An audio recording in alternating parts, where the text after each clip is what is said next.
एक तो बताइएगा कि जो तहरीक इंसाफ का भी एक डिमांड थी कि आइनी बेंचेस जो है वो बनाए जाएं आइनी कोर्ट के बजाय, लेकिन फिर अभी हम देख रहे हैं कि तहरीक इंसाफ इससे भी जो है वो पीछे हट रही है कि हमारी कोई डिमांड नहीं थी। और मेरे कल ही प्रोग्राम में जो है वो सेंटर खलील ताहिर संधू ने ये ड्राफ्ट दिखाया कि जो है वो राजा साहब ने और कामरान मुर्तज़ा साहब ने जो है ये ड्राफ्ट तैयार किया था। तो अब क्या तहरीक इंसाफ इसको ऑन कर रही है या इसके खिलाफ वही तहरीक या वही एहतजाज होगा? देखें जी, मैंने अभी ये जो भाई हैं हमारे लायर, इनकी बातें भी बड़ी गौर से सुनी है और उनसे पहले जो खातून बात कर रही थी। हाँ अच्छा, कादर मनोखेर साहब हैं ये। अच्छा, बात ये है जी कि सलमान अकरम राजा साहब ने तो खैर इसकी वजाहत भी दे दी है कि हमने जो ये बात कही थी कि आईनी बेंच पे बात हो सकती है, वो भी उस सूरत में कि आईनी बेंच में आप 5 या 7 जो है वो सीनियर जजेस, जिस तरह पूरी दुनिया में आईनी बेंच होता है, अगर उस तरह बने। वो भी उन्होंने कहा कि हमारा उस पर भी क्लियर मौक़िफ़ था कि इस पार्लियामेंट के पास इख्तियार नहीं है ये आईनी तरमीम करने का, क्योंकि इस पार्लियामेंट की या इस मौजूदा हुकूमत की अपनी कोई बुनियाद नहीं है, इनका अपना कोई ना इखलाकी ना कानूनी ना कुछ सियासी हैसियत है। ये तो डंडे के जोर पे दिन दिहाड़े डकैती मार के हमारा मैंडेट लूट के आके बैठे हुए हैं। तो आप भी तो आमिर भाई, आपके जो एमएनएज हैं, आमिर साहब आपके जो एमएनएज हैं वो भी तो इसी पार्लियामेंट का हिस्सा है ना? तो हमारे एमएनएज ना, देखिए आपने मेरी 1 कनाल में से 10 मरले जगह पे कब्जा कर लिया और 10 मरले मेरे पास है, तो अब आप मुझे ये तो ना कहें कि तुम उस 10 मरले का कब्जा भी छोड़ दो, मेरी जो बाकी 10 मरले पे आपने कब्जा किया है वो मुझे दें। अगर हमारी 180 सीटों में से 90 सीटों पे इन्होंने कब्जा कर लिया तो उसका मतलब ये तो नहीं कि हम अपनी 90 भी छोड़ दें।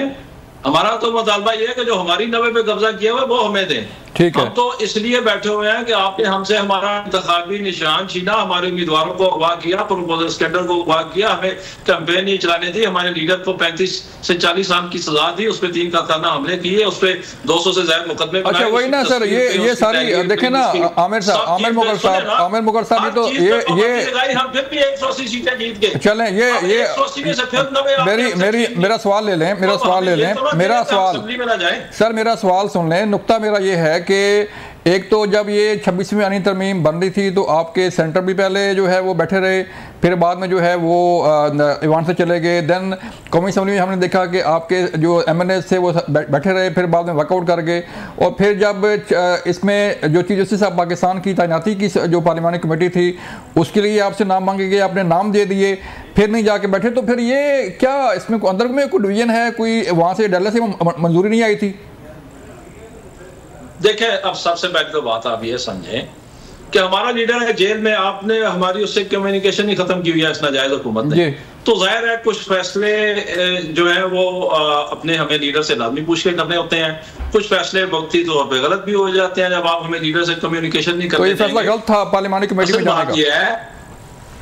सुने देखिए, वो तो हमारी पार्टी ने ऑन रिकॉर्ड कह दिया कि हमारी सियासी कमेटी का फैसला है कि हमने उस कमेटी में नहीं बैठना जो आपने पार्लियामानी तो ये फैसला गलत हुआ ना सर? जजेस को जी, ये फैसला गलत हुआ ना आपका?